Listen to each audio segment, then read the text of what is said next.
Mix by Chandan राज। अखन अपने सब सुन रहा छी श्री शिव म्यूजिक के शानदार प्रस्तुति।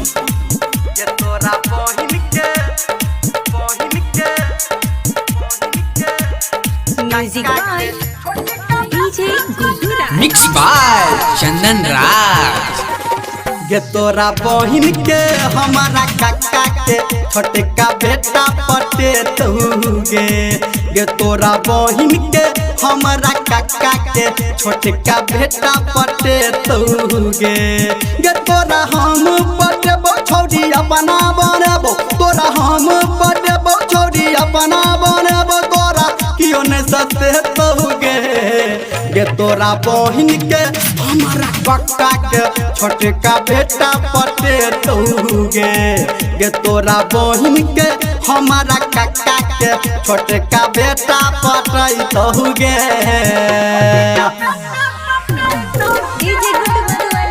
मिक्स बाय चंदन राज।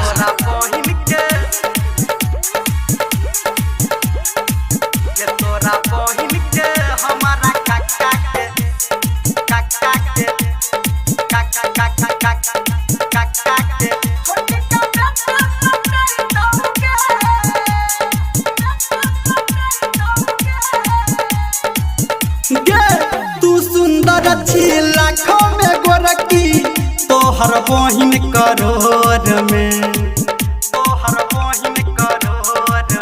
हाँ तू गोरकी छी हमारा नजर में तोहर बहिन छो भोर में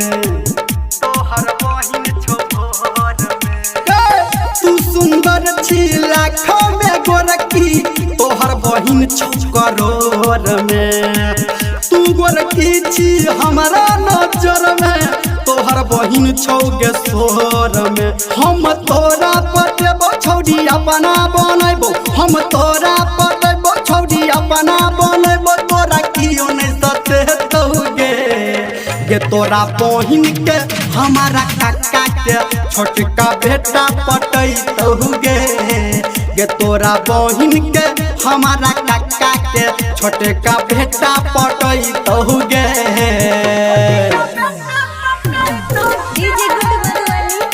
अखन अपने सब सुन रहा छी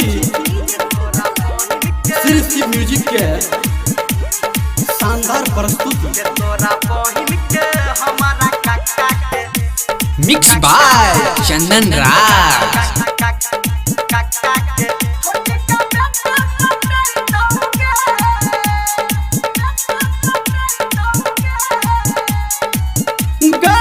हमर छोटका काका के बेटा तोरा कहो हसीन गे हाँ राइटर सन्टू तोरा बहिन के कर छौ छौड़ी पसीन गे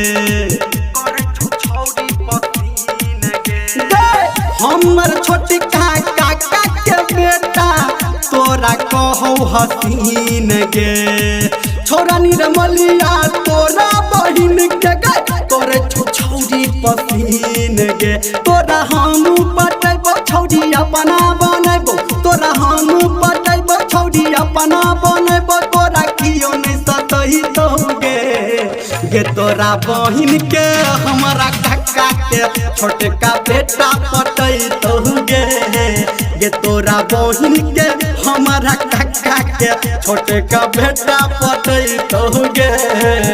मिक्स बाय चंदन राज।